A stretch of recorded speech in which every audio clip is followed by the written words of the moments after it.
Welcome back everybody. In the last episode, we fully restored this Weber BBQ, and in this episode, we install our brand new outdoor kitchen.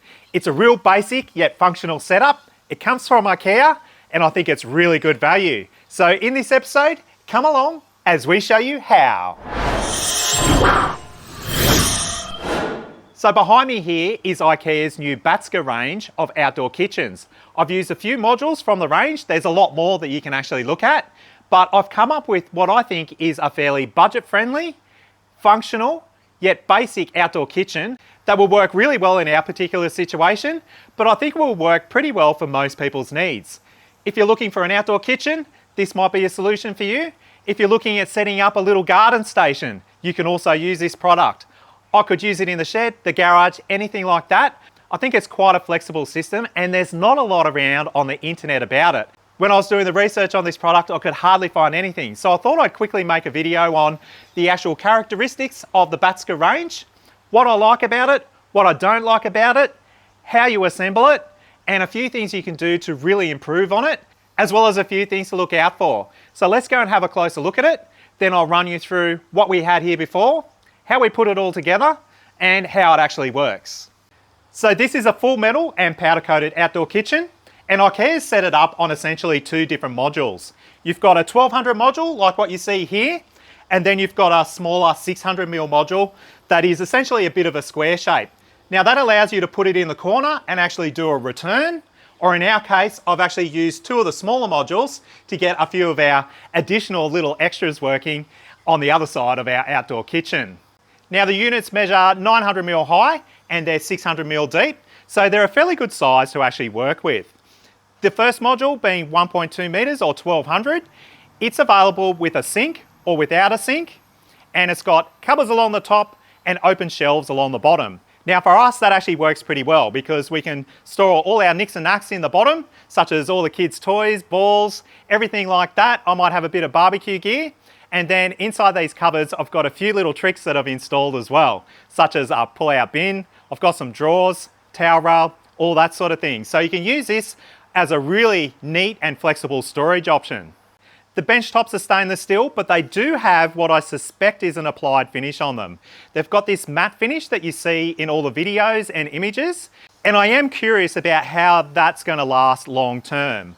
Now these are fairly simple and basic units, and I was curious about how they were finished, given that they are all metal construction with a powder coat finish, and I wasn't quite sure how they would look and feel, and I was quite surprised. There's a really nice detail that wraps around the cupboard doors, for example, that provides that little shadow edge. The hinges are actually proper joinery hinges with the soft close on them. The handles are quite neat, and all in all, it feels quite nice. I love the slats down along the bottom. They're steel with a powder coat finish on them as well. They all click together. All the fasteners are pretty much the one fastener for the whole kit. So it's really just a big Meccano set. Now what really appealed to me, as I mentioned before with this bench top, is that it simply bolts onto the top of the unit itself. So if you wanted to actually modernize this, change it up a little bit, you can actually remove this top and put a whole complete bench on the top of it without having to worry about any of the framework that comes with a lot of the metal storage units that you're dealing with, which we might do down the track because this is what I'm calling stage one. Behind me here, I want to do a little bit more, and I want to tizzy it up a little bit just to give it a bit more life. But all in all, I'm really happy with how this has turned out. And as you can see, it's quite adaptable. So I've modified these two smaller sections to get it working with a few of our little options, which we'll go through as part of this video. And for us, this was the most budget-friendly option that got a full complete kitchen out here in our alfresco area for just over $1,000. So let's run through quickly a bit of the thought process behind this, because this has been something I've been thinking about for quite some time. Now this channel is all about budget DIY mods, and I think this fits perfectly into that. The plan has always been to do an outdoor kitchen here. I've just been trying to work out the best way to do it. So when it came to actually committing to this, I did a lot of research. I looked at everything from flat pack kitchens, which you shouldn't really install in an external environment like this. Even though it's not directly out in the weather, there are considerations with moisture, humidity, and the cheapness of the materials that go into those products. So anything you get from Bunnings, even Ikea, that's made for an indoor situation, won't necessarily last in an external application. The boards absorb all that moisture and they have a tendency to blow out and deteriorate over time. So from that point of view, the material choice was really, really important. Now, if you look at putting a proper joinery outdoor kitchen into an area like this, given this module is roughly 2.4 meters long, we could have gone up to 3 meters. You're looking at $3, $4, up to $12,000 depending on which way you go. So I started actually looking at some of the metal shelving, toolboxes, and stuff like that you get from places like Bunnings, your tool warehouses, and all that sort of thing. But even that came in more expensive than the Batskar option that we got from Ikea. Now, obviously the DIY approach would be to build your own timber frame module, line it, put some bench tops on it, and you're ready to go. But I don't really have the time for that at the moment, and I wanted something quick, easy, and DIY that I could install here. So I really started focusing on the Ikea products just to see what they had to offer, given the value and the quality isn't too bad. So as you can see here, I actually also looked at an NHET range of kitchen modules to get something working very, very similar to this. But the flexibility there is that I could actually choose the colors that I wanted. So we could put some different face doors on it. The frame was all white, which I thought might have actually lifted the area up in here. But Michelle made a really good point that it will get dirty quite quickly. The tops being laminate probably wouldn't last a test of time, particularly when you see the underside is MDF. And that kitchen module worked really, really well because I actually wanted a set of drawers. So the one compromise with the Batskar system is they don't have any modules or units with drawers in them.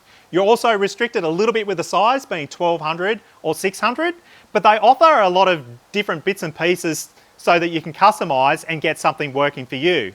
In our case, this works extremely well. However, they do have a charcoal barbecue range that clicks into this module.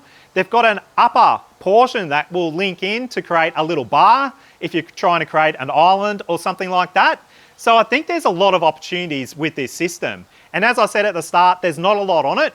So I thought I'd run through how to install it, how to assemble it, and cover off any little hiccups we find along the way. So this should be a really interesting process for anyone that's researching these kitchenettes and is looking to do their own outdoor kitchen. I'll also run through a few tips and tricks in regards to services. If you want to put a sink in, what are your options, particularly if you don't have water behind the kitchen itself? What can you do to get services to your kitchen? How can you deal with the wastewater? All that sort of thing as part of this video. So let's backtrack a few days and I'll show you what we used to have here, and then we'll get into assembling all these modules, squaring everything up and getting it installed into place. Now, our plan has always been to do an outdoor kitchen along this wall in between the window and the sliding door. We actually made provisions for water, wastewater, and we've got a gas bayonet over on the other side to actually do an outdoor kitchen when we built this house about 8 years ago. Down here we've got my coat fridge, which I bought a few years ago, and this is the area where we seem to collect a lot of shoes, right at the back door. Boys have their soccer boots, thongs, all sorts of stuff, and they can be stored away in the side of the outdoor kitchen, which is why I went the style that we've got, and fingers crossed it works really well. While we're talking about the boys and all their gear, we end up with a pile of balls, scooters, and all sorts of random stuff. So another goal of this outdoor kitchen space is to actually organise these balls, water pistols, Nerf guns, all that sort of stuff, and store them in the bottom section of the outdoor kitchen. And really, with the bulk of the barbecue that takes up the majority of this wall, we don't have a kitchen sink. Everything seems to collect around this outside door area, and the pizza oven sits in front of the window. I think we can organise this space so it's a lot more organised and a lot more functional for our day-to-day use, particularly during the summer months. So just let me clean all this mess up, and then we'll be back in 2 seconds to do the install. A few moments later. Now, our main constraint here is actually working between the services. On the far end, we've got our power point, which is adjoining our rear door. I think the framework will pretty much sit hard on that, and it will run right up to where we've got all our tap outlets. So up here on this end, we've got our hot and cold water outlets, we've got our gas bayonet, and we've got our wastewater inlet. So that will pretty much take all the wastewater out of the sink and get rid of it so it's all nice and tidy. Now in your case, you might necessarily have all this, but I've got a few little tricks up my sleeve to help you out there. But if you are building a new house, it's a great idea to put these provisions in. That way it's all future-proofed and it's ready to connect up an outdoor kitchen or anything like that. But for now, we've got to unpack everything, see how easy it is to assemble, get it in place, and then we'll work out the nitty-gritty on all these little bits and pieces, interfaces, and how it all sits along the wall. Let's get into it. Now the first thing I've done is I've put down an old picnic rug. We'll use this to assemble all the units, then we can move them across and place them against the wall. You don't want to be assembling them on concrete, tiles or anything like that because you don't want to scratch them up. So put something soft down underneath so you can have a little assembly area, and that should make life a lot easier. And then the next step is obviously to bring your boxes out, unpack them and get familiar with all the components, read through the instructions and generally work out how it all goes together. This is what it turns out like, and it is incredibly easy. So watch on to see all the little tips and tricks we discover while we're going through this, including squaring the whole front up so you can get the doors to sit all nice and even.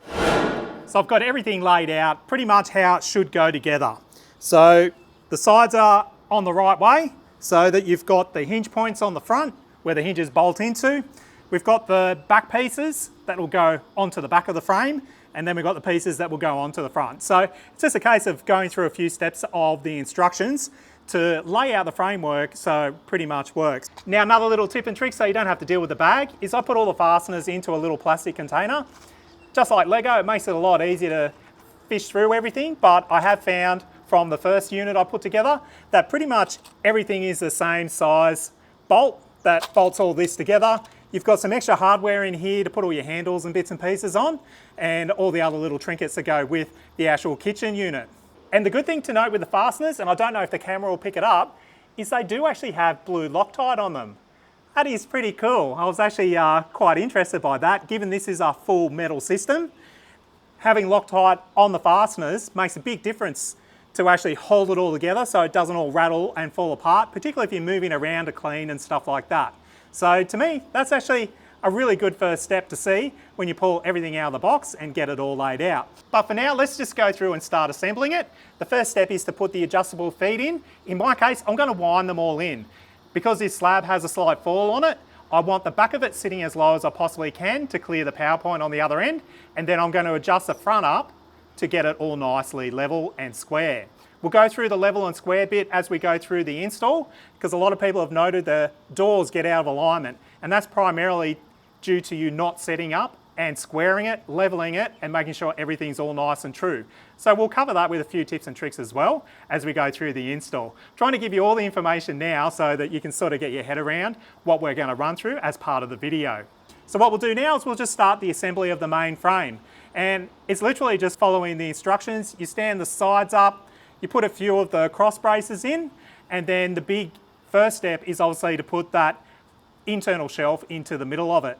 Now the one thing I do need to do is probably cut a few holes or a really big hole into the back panel. I was worried that might be the first 1 or 2 steps, but it's later on in the piece. So that will make my life a lot easier. I can actually modify that and then stick it back on as one of the last steps.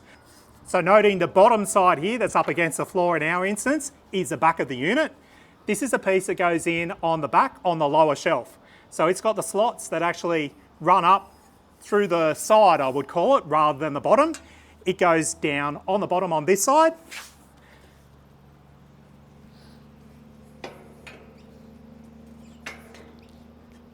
And slots under just like so.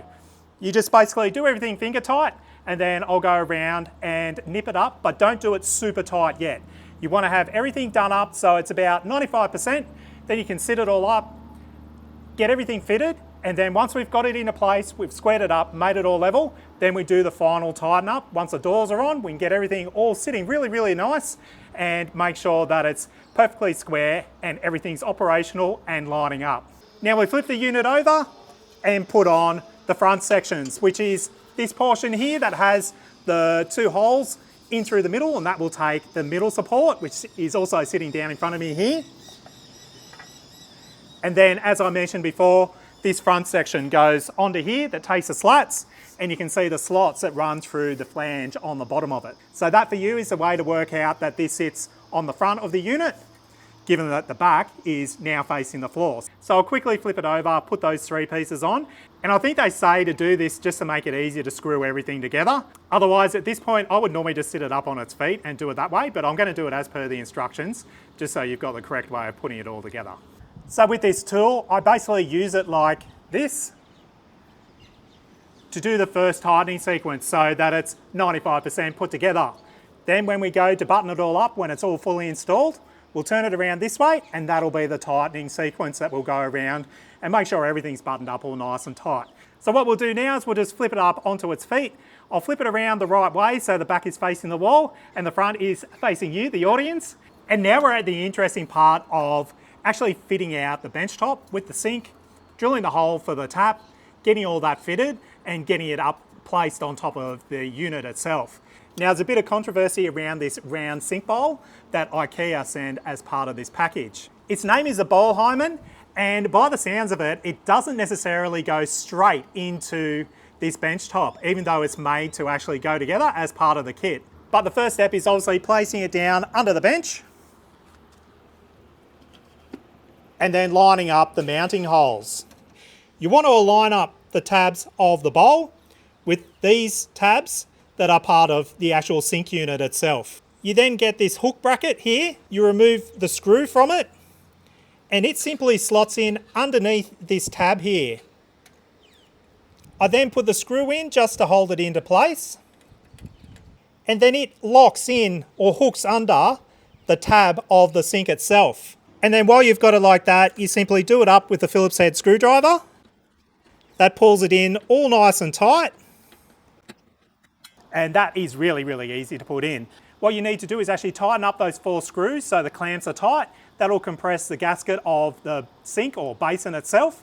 Now, when you're actually doing all this upside down, just note that it is obviously back to front. So in our case, because this bench is upside down and I want the sink on this end, this is the correct position, but this corner here that is closest to you will actually be where our tap goes. So I've aligned the waste point with that, so the tap's sitting directly over the waste rather than it being in some weird position. That gets the waste point back as far as we possibly can and should work fairly well from a plumbing point of view. You notice I haven't done that at this point. I personally think it'll be easier to do it once we've actually got this bench up on the frame itself. So now all we need to do is actually flip this over, put it on the frame, get that fixed into position, and then we can go on to the rest of the install. Now it's just a simple case of putting all these fixings in through the underside of the frame to fix the bench into place. And through this process, you can actually start squaring the frame up as well. You want to get all 4 corners squared up with the actual bench top. That way you know that diagonally it's all nice and true. And then once we get to installing the side panels, the back panels, the doors and everything like that, we can start squaring the side to side up. And then we can put in the divider for the doors and then start looking at the back and side panels. And already it's starting to look pretty spiffy. One thing I forgot to mention was that obviously this sink could go on either end. So you can set it up to be on the right hand side when you're looking at it from this way, or the left hand side, depending on your orientation. Now in our case, we've got all our plumbing on this side, plus I want a bit of layout space in between the sink and the barbecue before we get onto the pizza oven once the other modules go in. So this works perfectly for us. The next step obviously is to put the sides and the back on. I was going to leave the back off, but I think I'll put that on so I can get it all nice and squared up. Then we'll get the doors on, put the slats in underneath, and then this module is almost done other than a few of the little other bits and pieces which we'll get onto a little bit down the track because I need to work out the tap, the plumbing, and how everything works on the back end of this. Now this is a bit where I've read that people get a little bit confused about how to put the back panel on. I just did a test fit and it actually goes on fairly well. So it might be just people that are inexperienced with putting these things together. And you'll see here there's 4 holes and there's some little what I'll call nubs that come down from the frame. This sort of locks into position so that it pretty much sits in there. This bottom flange here actually slides in under the shelf that we put in the middle. It's pretty easy once you actually get it in there. You want to slot it up into these. But if we flip it over onto its back, on the top side, you've got 4 mounting points here, which are essentially riv nuts that they put in. I actually like these. It's fantastic they've done that with this kit. Now, my understanding is that these are probably for the optional overhead shelf that you can put onto the back of these units. But they say to actually put this little standoff in that goes into the top. I'm going to put it in, but I don't exactly know why it's there. I'm assuming it's so you can't sit this hard up against a wall or something like that. So I'm going to say step 15 is optional. But it's just a simple case now of actually grabbing a few of the fixings, going around to the back, slotting it into place, and it's pretty easy, to be honest.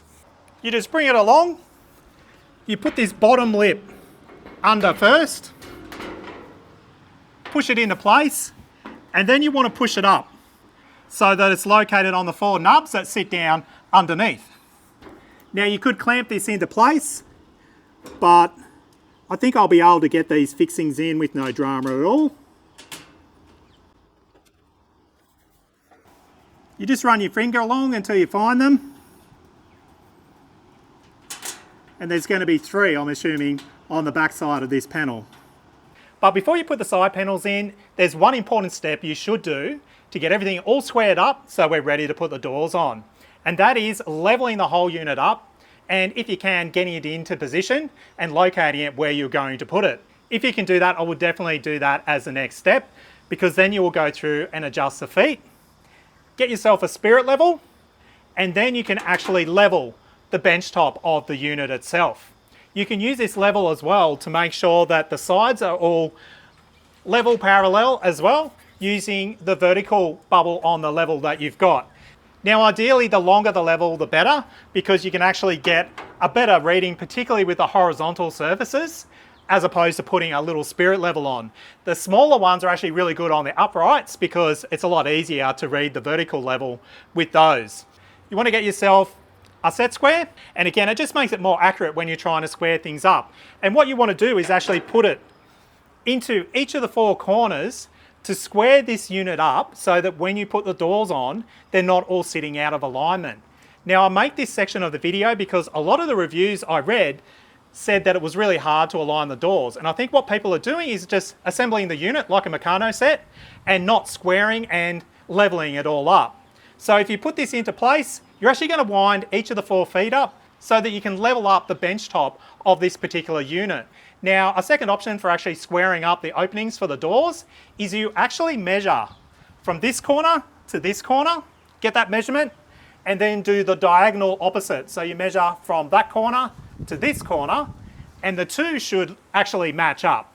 So you should have the same measurement from here to here as you do from there to there.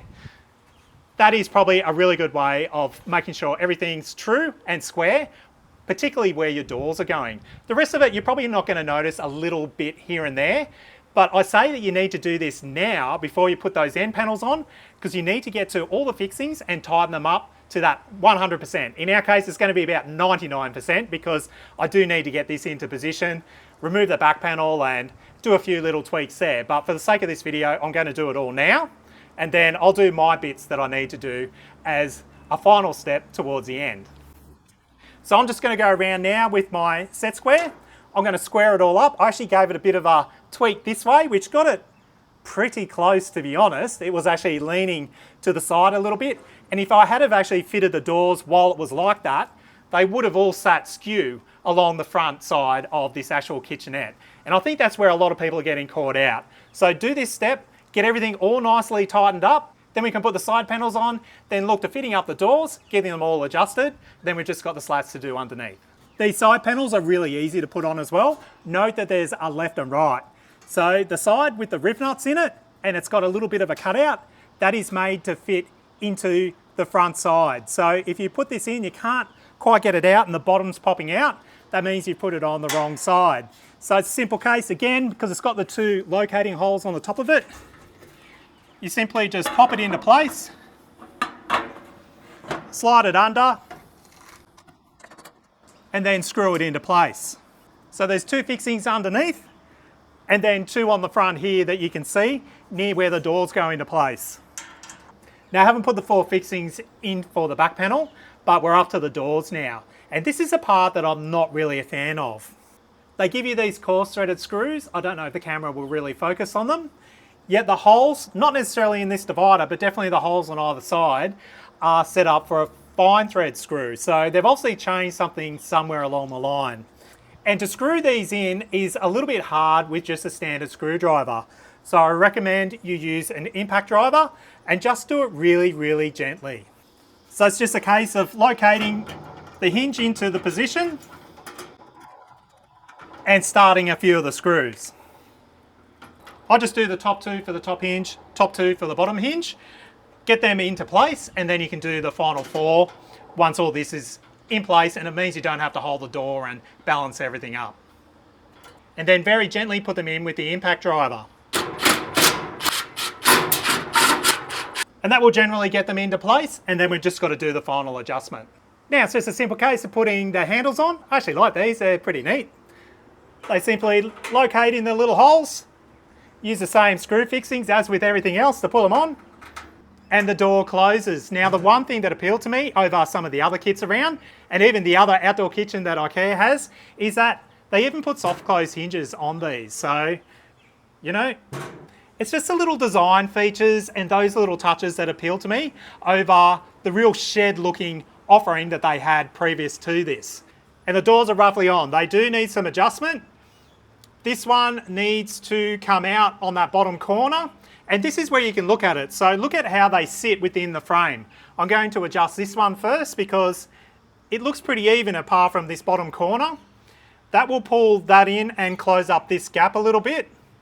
This one here also needs to come in to level up this top bit. So I'm going to get these two doors done, then we'll see how hard it is to adjust the other. But it's just a simple case of opening it up, and you've got two screws in here. This front one, it will actually push the bottom hinge out a little bit, and that's how you can start squaring it all up. So that little adjustment there actually made a fair difference. We're now reasonably parallel with this top gap. I'll do the same with this door. That's not too bad. That whole door possibly needs to come up a tiny little bit, I think. I'm just going to adjust this and see. For now, I could get away with that, so I'm going to leave it. This one looks to be the same. That's actually not too bad. I think this door needs to come up a tad, so that's just by adjusting the actual, all the screws we put in for the hinge. We'll loosen them up and pop it up a little bit. But that's pretty easy, and I think the big difference here is we've squared it all up. So that's got it all sitting nicey nice. Now we can go through and make those little minor adjustments to get all the gaps right and get it looking more professional. And I think that's where a lot of the negative reviews come from. People just don't understand that they need to square all this up, and then the adjustments you make by the hinges are only tiny little adjustments. You don't have to make major ones and chase yourself from one end to the other. We just did 3 very small adjustments then, and we got it, again, probably about 90%, I would say. I do want to adjust this up, and I'm going to adjust this hinge back out a tiny bit, and then undo this top hinge with the 4 screws and just push it in a little bit just to get it to line up just that little bit better. But I would say for most people, this is perfectly fine. And then these slats just slot in. So you see the little legs on the ends of them here. These go down, slot into the back,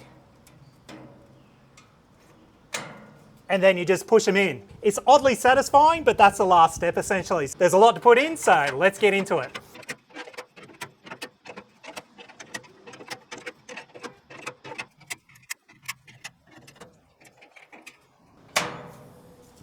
Just like that.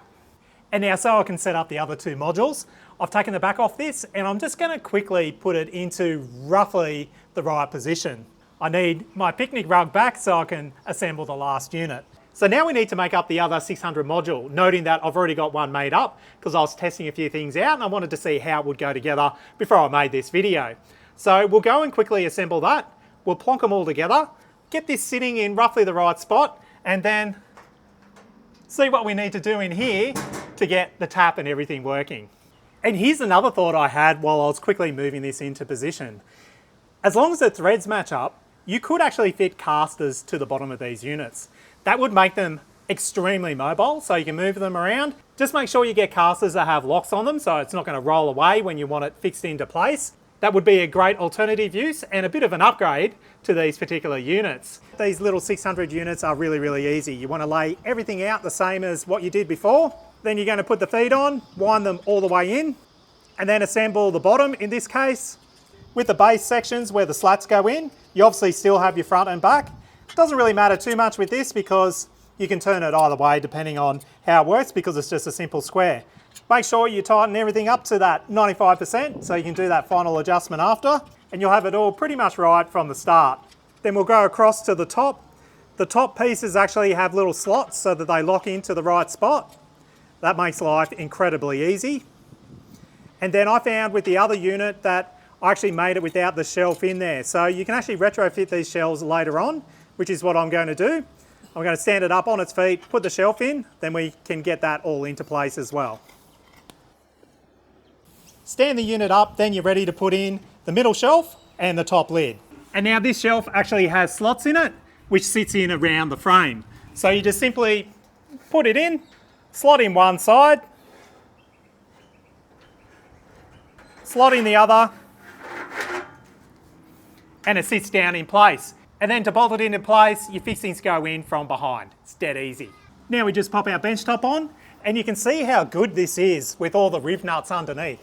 I actually really like the construction of these. I think they've done a really, really good job. Now I want to get this edge all nicely aligned because this is a side you're going to see when you walk out the door all the time. I've got to spin this unit around to put the slats in. But otherwise, you use this to square it all up. We'll put the slats in and we're pretty much done and ready to get this all set up. And now it's just a case of doing a trial fit to see how everything clicks together. I've got a feeling it all needs to go this way so I can clear that PowerPoint, which I'll show you shortly. And that was pretty much right. So I've got to shuffle the whole lot across. I'll do a little bit of leveling and then we'll come back and I'll explain what this is all about. And it's all pretty much in and centered on the wall.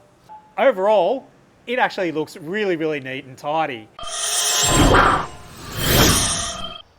And now before we get on to all the fun stuff, which is adding all the trinkets, accessories and bits and pieces that I've collected over the last couple of weeks, let's go into services, which is how you might get a tap connected, do you waste water, all that sort of jazz. And I'm going to start with a few options if you don't have any water or waste connection points adjoining where you're putting your kitchenette. All right, so this here is a Dometic product. It's a Dometic Go Hydration, and it's a tap that comes from their hydration series of camping accessories. So this is actually a battery powered tap. It's got a water inlet on the back and a little pump that allows you to pump up from a water source. So my theory here is if you don't actually have a water source nearby, they provide these little discs which are magnetised, stick that down, put the tap on it, and straight away you have a tap that you can actually use with the sink. So that is incredibly handy. Now this I bought for another project, but I just thought it'd be a handy little example. You can get similar taps from Amazon, eBay, all places like that, and really it's just finding something that will work with the sink. Now there are a few limitations with these in that you obviously need to somehow get the pipe work down behind underneath where you might have a water canister or something like that. The other thing is they're not terribly tall and they don't come out all that far. So it's not really the best solution, but it is a solution nonetheless. The other thing is if you bought this bench without the sink, this is another option. You can just sit there and again, you've got a water supply so you can quickly wash things up without having to have the sink option as well. So it just opens up a few different opportunities and you can sort of just have a bit of a think about it. And now what I've got to go with this tap is obviously the water jug that Dometic provides as well. This can just slide in under the kitchenette. It actually fits perfectly under the sink itself. They provide a hose and you can connect it all together. So that is a real neat, pretty much plug and play solution. You can recharge the battery from time to time, fill this up and off you go. And now this same solution pretty much applies to the waste point or the drainage from the sink as well. Ikea actually provides you with this little flexible drain and that will actually drain the water from the sink through the holes in the bottom of the unit onto the ground or somewhere like that, I assume.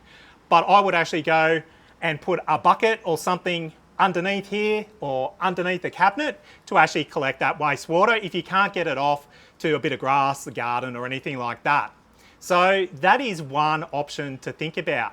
From a wastewater point of view, if you could, and I mentioned this before, I would actually try to drain it out to a gully point. So there's usually an open gully that sits underneath your tap. Drain it into there, so at least you're capturing and getting rid of that water, and from that point of view you're reasonably compliant, but that at least it provides a solution where you don't need to monitor a bucket or something that you're draining wastewater into. Now, saying you're installing a tap like we're about to, I love that new taps come in their own little bag, padded bag. This is the tap we're installing. I didn't get one from Ikea because we did have one here, but I have no idea where it's gone in the last few years. You'd put it here and you still mightn't have a water source. So another solution, which we did in our old kitchenette, is we actually tapped into a nearby tap. I ran a line back up, and I did it all in copper back in those days, but you could do whatever you want. You don't necessarily have to have hot water. In fact, the tap that comes with the full kit from Ikea is a cold water only tap anyway. In our case, it actually takes a long time for the hot water to come through. So we'll mostly be using cold water anyway. But that provides a solution for getting water up to the kitchenette itself. You just run it along. If you've got a deck, oh, that's great. You can run it underneath and pop it up. No one will ever know. And if you've got a situation like what we've got here and you need to somehow get it from over there to here and you haven't actually got the connection points right behind, then it's going to be a little bit more tricky. But that's where a non-permanent solution might actually be a good idea. And I did that before I made the hole in here, because now we're about to make the hole. But I just thought I'd run through those few options for people that are sort of scratching their head and wondering what to do. So let's go through the process of actually making the hole in this countertop. Then I'll install our tap and we'll see where we go from there. Should only take 2 seconds. We've got a template to put down, which I'll show you. I've just got to move all this out to make life a little bit easier.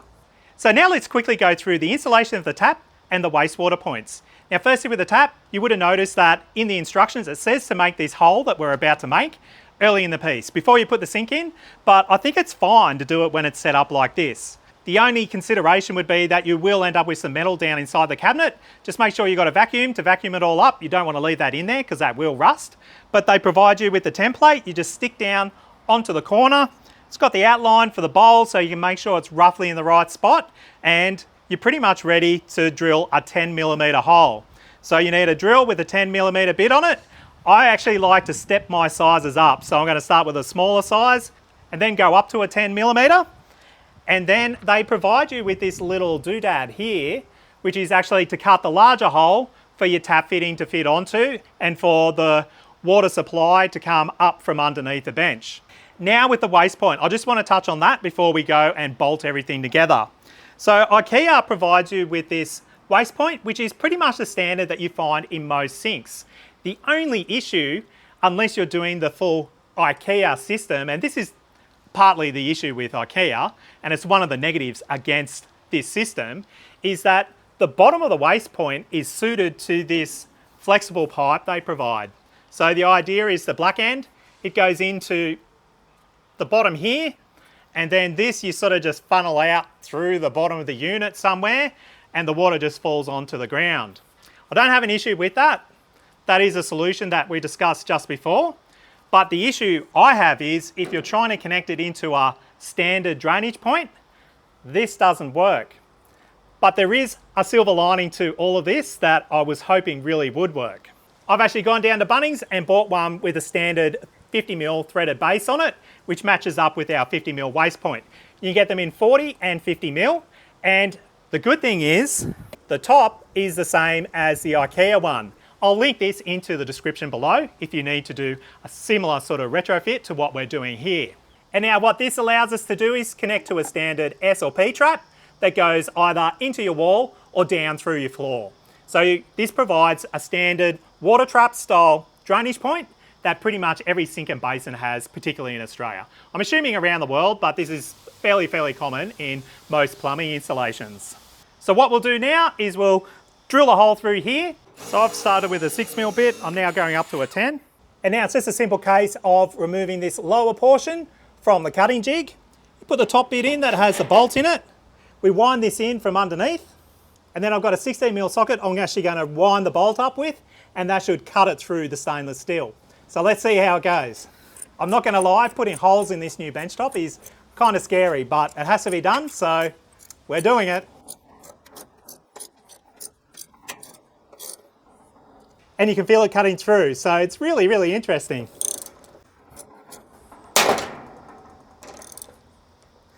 And when it snaps like that, I'm assuming it's pulled all the way through. Oh, maybe, maybe not. I'll do a little bit more. There we go. And it just pulls through, and you've got a really neat hole in the stainless steel top. So how about that? So what I'm going to do now is actually install the tap in accordance with the instructions I've got for that. So I've got the hot and cold water coming in, then I've got to put the back panel on, and then we can get on to some of the accessories. So that's all nice and fancy. I've got it on a 45-degree angle, which I think is about right, and that aligns with where I've got my waste point, which then takes me on to installing the waste point. Now, whether or not you install this one that I got from Bunnings or the one supplied by Ikea, they're pretty much both exactly the same. You simply remove the plug portion from it, and then there's a little threaded bolt that sits inside.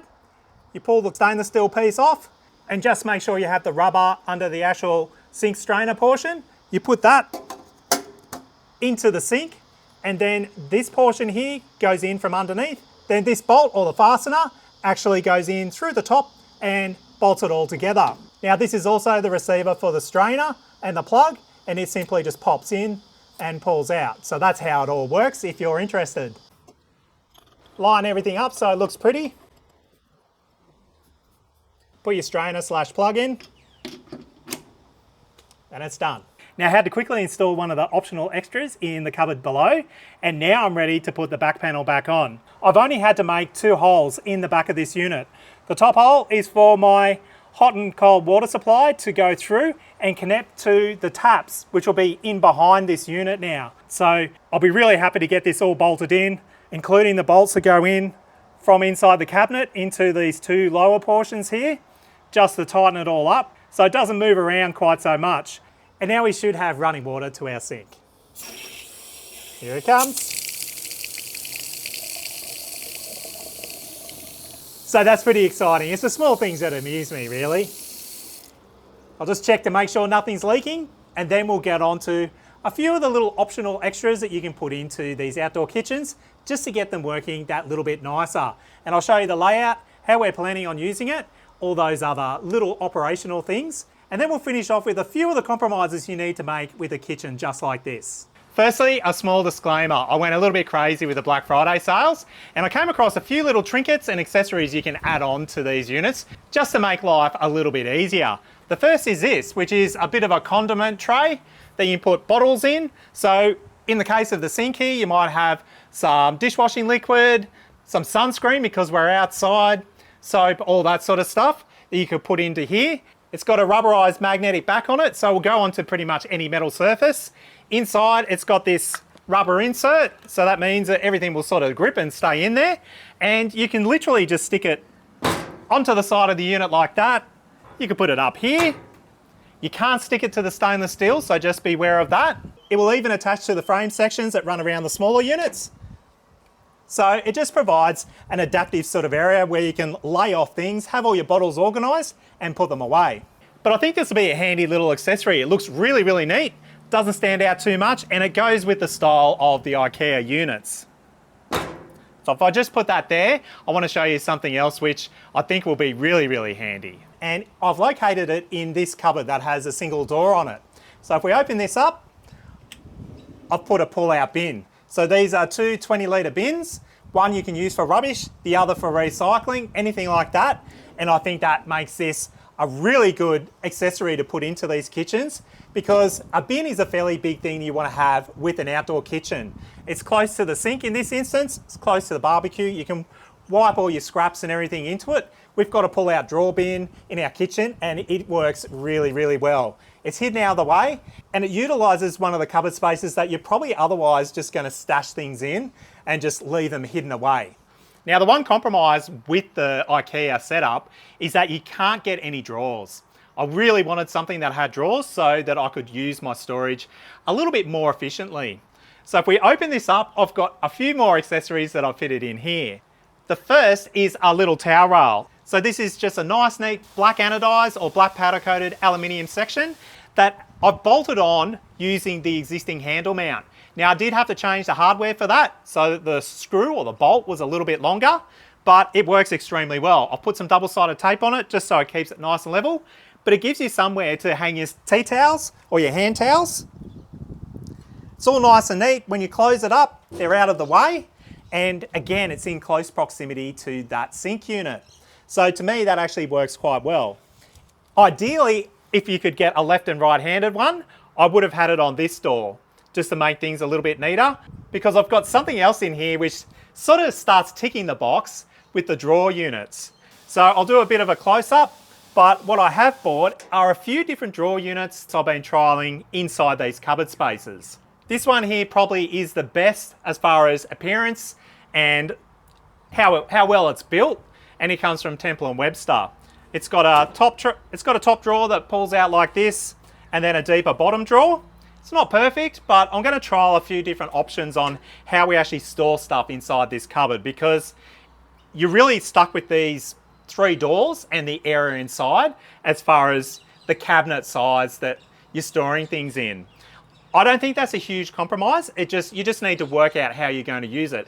It's similar to the space that you would have under, well, what we had under our 6-burner barbecue, noting that the barbecues sit down a little bit lower. So the volume is roughly the same. It does have ventilation holes in it, and obviously the drainage holes for the pipework to come down. So it's not fully weather sealed or vermin sealed, but it's actually finished fairly well inside, and I think it will work quite well. It's just coming up with a bit of a storage system inside, in particular this sort of space that we've got now, because I've got the bins in the adjoining area. But otherwise, how our sink plumbing and everything's come up, that works really, really well. Our waste pipe isn't all that complicated. I can still stack and store things down under the sink itself. So I think we'll get this working pretty well, to be honest, given it's a basic and budget setup. But if I close these, one thing we did find that works pretty well, and again, I didn't really hunt around Ikea all that much. I couldn't get down to actually see all the accessories and bits and pieces to make an order. So we actually went into our local Kmart store and we found these woven baskets. So they're just an Anko brand, and they fit incredibly well underneath the 1200 storage unit. So the size for those that are playing at home, and again, I'll list all these products in the description below, 25 centimeters high, and I think you can have a maximum of 27 centimeters in this underneath area.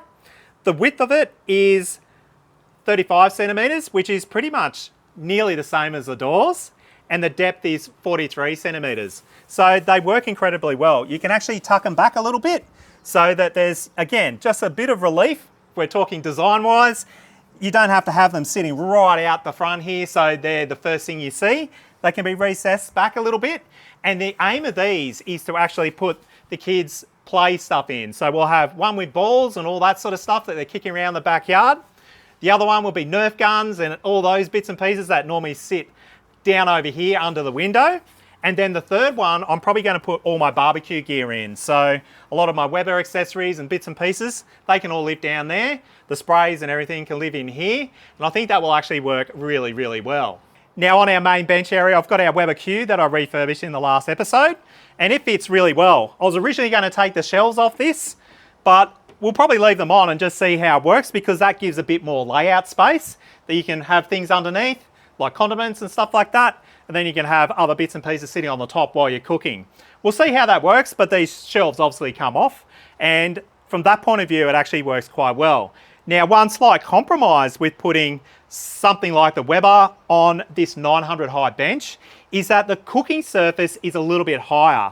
Noting that most barbecues, they'll actually have the grill surface down and around that 900 to a metre high. So this is actually sitting probably another 200 mil higher than that. So I'm going to have a guess and say it's probably around the 1100 mil high.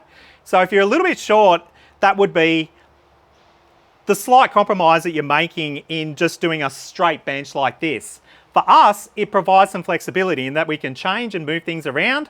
We could even put some induction cooking here if we wanted to do that sometime because we've got power on the wall.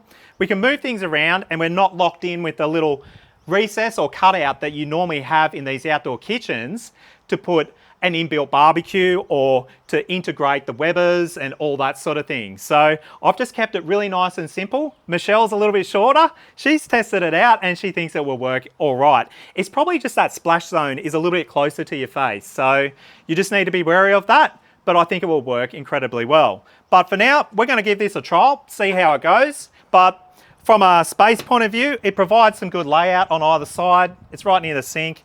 And then over here, we've got our pizza oven. So this is our jumbo pizza oven you get from Bunnings. I think they're about $200 and they are incredible. The size of it actually works really well on this 600mm module. And I know a lot of people are using the Ikea kitchen modules for a lot of their Onis and the more expensive pizza ovens and stuff like that. Now, I'm a bit of a bargain hunter, so I thought I'd give this a whirl just to see what it's like, and it is incredible. It just runs off gas. We take it camping. It's nice and compact. It's got a little cover you put over the top of it, and it will cook a pizza in around about a minute. I would say between a minute and 2 minutes, your pizza's done. You put it in, and I spin it around about 4 or 5 times. It's got that wood-fired pizza flavour to it. Gets a really nice brown sort of crust on it. And it is fantastic. I haven't done a review on this, but I probably should somewhere down the track. I've actually flipped the stone upside down because it's a little bit dirty. But from the outdoor kitchen point of view, it works really well. It just sits here. But I do have that flexibility in that I can pick this up and move it over the other side if I want to, because we're dealing with this flat bench. So there are some advantages as well as a few cons. Now I'm going to touch on another con if I just quickly move this out of the way. And this is something I'm really curious about. If you read all the reviews online, go onto a few Reddit threads and stuff like that, this top here, which seems to be a stainless steel with a bit of a matte finish over it, it's potentially a cheaper finish unless Ikea have rectified it.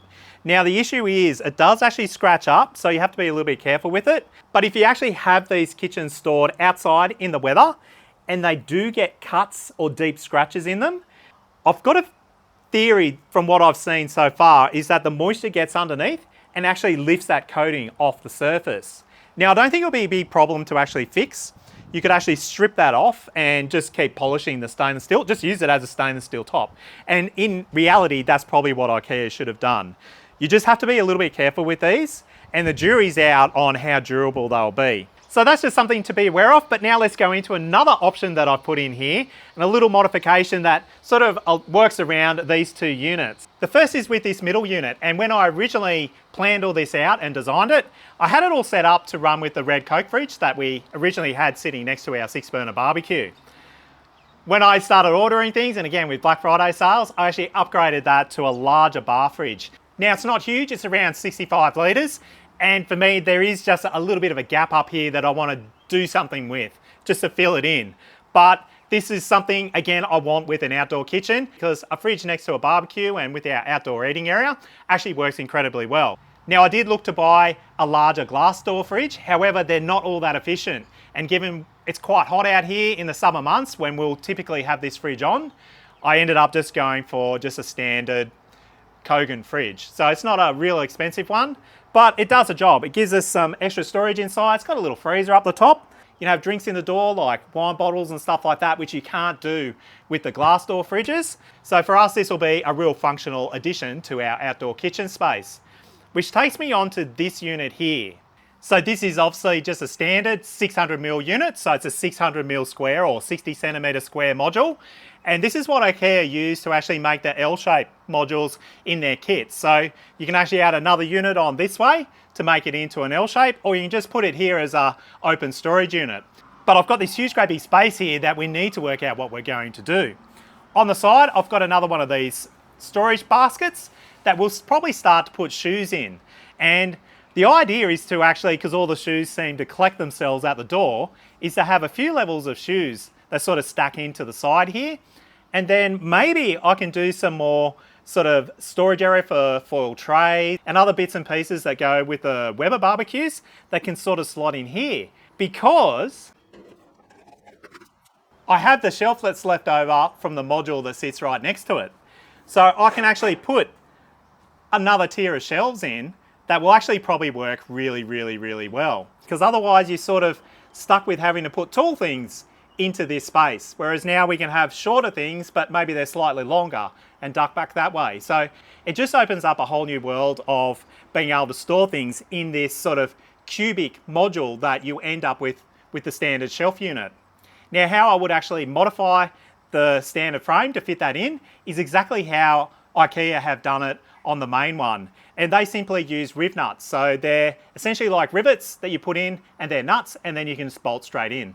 It's dead easy to do. It means you'd have to drill 4 holes and this will fit in. I think this will be a pretty interesting modification to do. And for us here with our setup next to the door and how everything works, this provides a bit of extra storage flexibility, which I think will be really, really handy. And now the last thing that I kind of wish I bought was that Ikea also have the shelf unit that goes over the 1200mm modules. But my thinking with the shelf units is that I don't particularly want them just sitting up on the legs that come up from the bench units themselves. I actually just want to use the shelf themselves and actually mount them onto the wall. Given that the shelves are 1.2 each, it would be really cool to have a whole horizontal shelf just sitting up the top here somewhere. We could have some greenery, or, you know, I'm sort of imagining some green plants that are hanging down the sides. Just add a little bit of life to this because it feels like we need something in behind.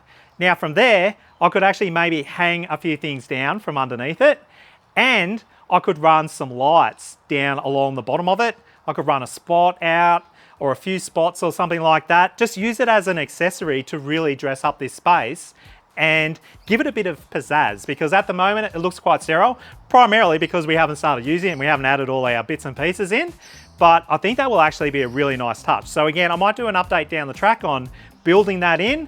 That might give me a chance to give a bit of an update on how these bench tops are going and all that sort of thing. And talking about jazzing it up a little bit, I wanted to add some lights to this just to give some pizzazz at night time, add a little bit of color and stuff like that. And it's hard because these modules do pull apart, and I'm not sure if we'll need to move them out from time to time to clean in behind them. So I didn't want to do one big long strip light that sort of becomes a bit of a mess and ends up hanging down, or you got to zip tie it and all that sort of thing.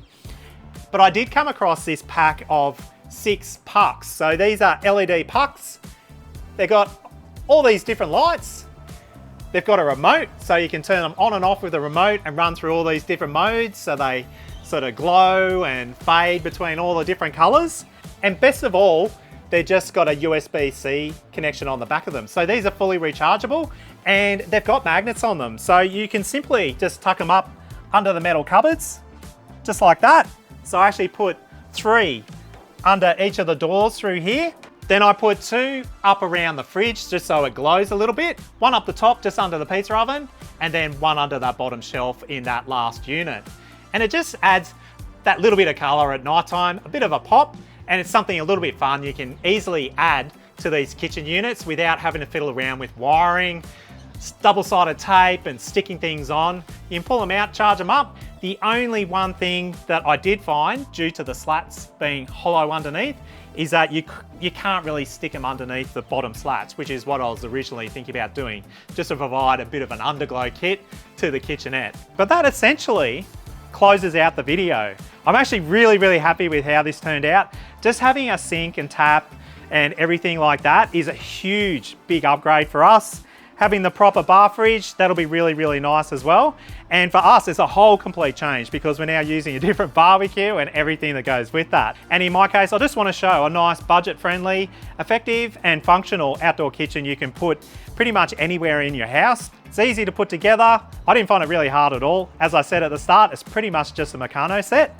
And I think this will actually do us for quite some time. So I thank everyone for watching. And as I always say, get out there, stay safe, have fun, and we'll catch you next time.